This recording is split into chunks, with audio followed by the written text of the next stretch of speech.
There are moments in Scripture that refuse to be hurried, not because they are dramatic, but because they are quiet. This is one of them. Not the moment of creation, not the moment of command, not even the moment of disobedience, but the moment after. The moment when noise fades, when words stop, when movement slows enough for reality to settle in. This story begins there, in a silence that feels heavier than thunder, in a pause that carries more weight than any spoken judgment. It begins not with action, but with awareness. Imagine a night that does not feel like night, because darkness is unfamiliar. The air is still, yet nothing feels calm. The ground beneath bare feet is no longer effortless. Breathing feels different, not painful, just noticed. For the first time, rest does not arrive naturally. Sleep is no longer a gift that simply happens. It must be faced. And in that space, between exhaustion and wakefulness, something shifts inside the human heart that has never shifted before. This is not a story about punishment rushing in. It is about realization arriving slowly. About the moment when presence feels distant, even though nothing visible has changed. About the quiet understanding that something once constant is now absent. No voice echoes through the trees. No command breaks the stillness. There is only the sound of existence continuing, and the unsettling truth that it is continuing differently. Adam does not yet fully understand what has been lost. He only knows that something familiar is no longer surrounding him. The warmth of belonging has thinned. The certainty that tomorrow will feel like yesterday has dissolved. This is not fear as terror. It is fear as exposure. The kind that makes silence louder than sound. The kind that forces thought to linger where it once passed freely. Scripture often moves quickly past moments like this, but this night deserves to be held, because it mirrors something deeply human. We all know the feeling of crossing a line before we understand what it truly meant, of making a choice that seems small in motion but vast in consequence, of standing still afterward, waiting for something to happen, only to realize that what has happened is internal first. This channel exists for those who are willing to sit with moments like this, for those who are not searching for rushed answers, but for understanding that unfolds slowly. These stories are shared intentionally, for viewers who choose depth, reflection, and patience over quick consumption. If this kind of storytelling resonates with you, consider subscribing. Not casually, but deliberately, so these moments can continue to meet you where silence speaks louder than explanation. The night stretches on. There is no marker for time, only awareness. The ground is no longer a place of effortless rest. The sky feels wider. The distance between heaven and earth is not measured, only felt. And as Adam prepares to lie down, not in comfort but in uncertainty, the story does not move forward yet. It settles. Stand here with him, at the edge of a place that once felt endless. When everything still felt secure, before anything fractured, before awareness became weight, there was a rhythm so natural it never demanded attention. Life unfolded without resistance. Movement had no hesitation. Existence flowed without the need to question itself. The world did not feel fragile, it felt complete.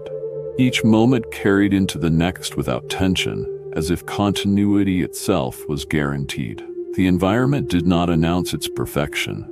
It simply was. Light arrived without effort. Rest followed without demand. Work did not exhaust, and stillness did not feel empty. There was no urgency to define meaning, because meaning surrounded everything like air. Nothing needed to be named as safe because danger had no reference point. Trust was not a decision. It was the atmosphere. Adam moved through this world without the burden of reflection. Not because he lacked awareness, but because awareness had no reason to turn inward. There was no separation between thought and action. Desire did not compete with obedience. Curiosity did not feel risky. Everything had a place, and every place felt held. Even boundaries did not feel restrictive. They felt like structure, quietly protecting harmony without drawing attention to themselves. God's presence did not arrive dramatically. It was not something Adam waited for or summoned. It existed as constant nearness, woven into the environment itself. Silence was not absence, it was peace. When God spoke, it did not interrupt life, it aligned with it. And when God did not speak, nothing felt missing. There was no anxiety in the quiet, no fear in the unknown, because unknowns did not yet feel threatening. Nothing in this world suggested collapse. There were no warning signs, no cracks in the surface. Routine felt eternal. Stability felt permanent. The future did not loom, it simply extended forward, unchallenged. Adam had no concept of loss because nothing had ever been removed. There was no memory of distance, no anticipation of separation. This is what makes what comes later so unsettling. Because nothing here feels dangerous, nothing feels unstable, nothing hints at rupture. The world holds together effortlessly, as if it always will. And standing inside this calm normality, it is impossible to imagine that one decision, quiet, internal, unseen, could ever change the shape of everything. Yet beneath the stillness, something subtle waits. Not a threat, not a warning. Just the possibility that choice, once noticed, can never be unseen. The choice formed in silence. The moment does not arrive loudly. It forms slowly, almost invisibly, in the space where silence lingers just a second longer than before. Nothing forces Adam forward, nothing pushes him away. There is no urgency, no raised voice, no sudden fear. The tension lives entirely within him, quiet and unresolved, like a thought that refuses to leave once it has appeared. For the first time, awareness turns inward. A boundary that once felt effortless is now noticed. Not questioned aggressively, just observed. And observation alone changes everything. The presence of choice introduces weight where there was once ease. Freedom, now recognized, no longer feels abstract, it feels personal. It asks something without demanding it. God does not intervene in this moment with pressure. The silence is not abandonment, it is respect. The space remains open, wide enough for obedience or departure, equally possible. This is not distance, it is trust. A trust that allows the decision to be real, not programmed, not automatic. What unfolds here is not rebellion yet, it is deliberation. The conflict is subtle. It is not framed as good versus evil, but as known versus unknown. Remaining feels safe because it is familiar. Crossing feels small, almost harmless, because consequence has no memory yet. Adam does not feel hatred nor defiance. He feels curiosity layered with confidence that nothing essential could truly change. And this is where the decision forms, not in action, but in belief. In the quiet assumption that limits can be tested without cost. That relationship can stretch without tearing. That presence will remain unchanged regardless of movement. The choice is shaped internally long before it appears externally. Once this belief settles, the outcome becomes inevitable. Not because God withdraws, but because the inner alignment has shifted. The moment action follows is almost secondary. The true turning point has already occurred, unseen, unrecorded, irreversible. Nothing collapses immediately. The world does not react, but something has been released into motion, something that cannot be gathered back. The silence remains, but no longer feels the same.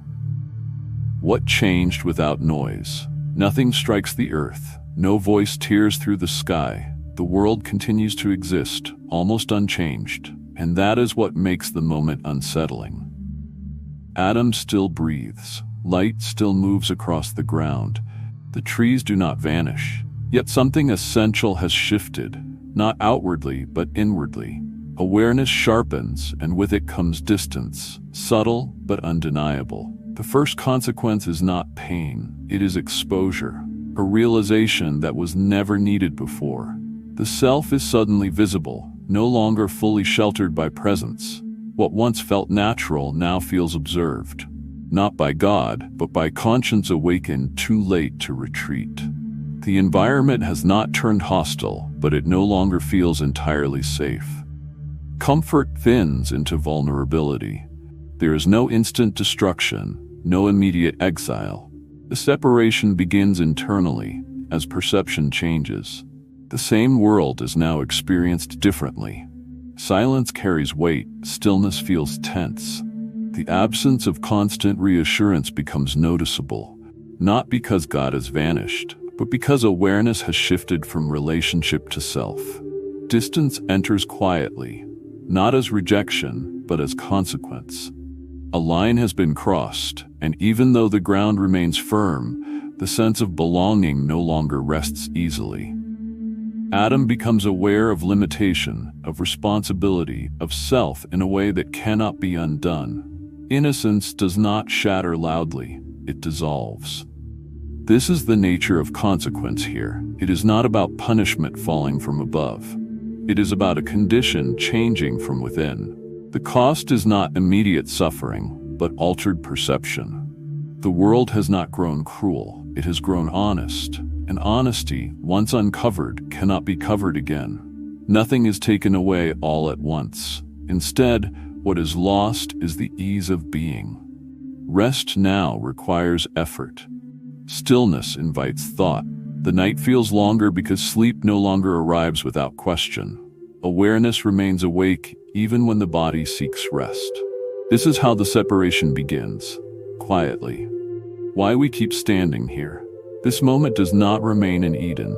It moves forward, repeating itself in countless forms, across generations that have never walked that garden. The details change, but the pattern remains. A calm before a choice. A decision that feels small, a consequence that arrives without spectacle. What makes this story endure is not its setting, but its familiarity. Every life carries moments where boundaries feel invisible until they are noticed, where trust exists effortlessly until it is tested, where freedom feels harmless until awareness reframes it as responsibility. We recognize ourselves here, not because we stand accused, but because we have stood at similar thresholds, not always aware of what we were trading until the exchange was complete. This story speaks because it mirrors the quiet way change often enters our lives, rarely with alarms, rarely with collapse, more often through subtle shifts in perception. A relationship that feels different after a single decision, a peace that thins after a moment of compromise, a sense of distance that cannot be explained, only felt. We continue living in the same environment, yet something no longer fits as it once did. What makes this moment human is that it does not portray evil as monstrous, but as ordinary. The choice is not framed as hatred, but as assumption. The belief that nothing essential will be lost, that presence will remain unchanged, that the world will absorb our decisions without consequence. And when that belief proves incomplete, the realization arrives too late to reverse. This is why the story endures, because it does not condemn, it reveals. It shows how easily comfort can be mistaken for permanence, how quickly familiarity can become fragile once awareness shifts, how consequence often begins not with loss of things, but with loss of ease. We do not hear this story because it is ancient. We hear it because it keeps happening. And somewhere in its quiet unfolding, we recognize our own moments of before and after, separated not by chaos, but by a choice that felt small at the time. What remains when certainty leaves? The story does not rush toward resolution. It slows again, returning to the stillness where it began. Adam lies down, not surrounded by certainty, but by thought. The ground holds him, yet it feels unfamiliar. The sky stretches above, vast and unchanged, and that sameness is what unsettles him most. The world continues, indifferent to inner fracture, and in that continuation a question quietly forms. Faith does not disappear in this moment. It changes shape. It no longer rests on immediacy or comfort, but on memory and hope. Doubt is not the opposite of belief here. It is evidence that belief has become conscious. The silence does not accuse.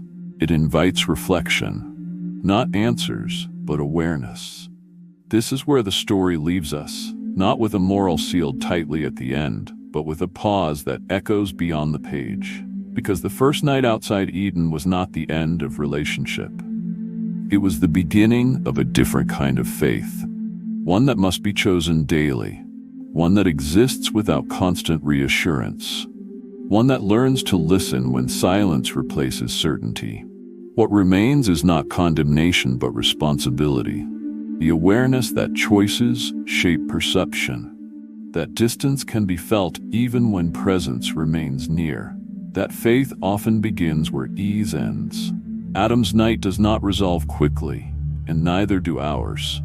Sleep comes slowly. Morning is uncertain. And yet life continues forward, carrying both loss and possibility.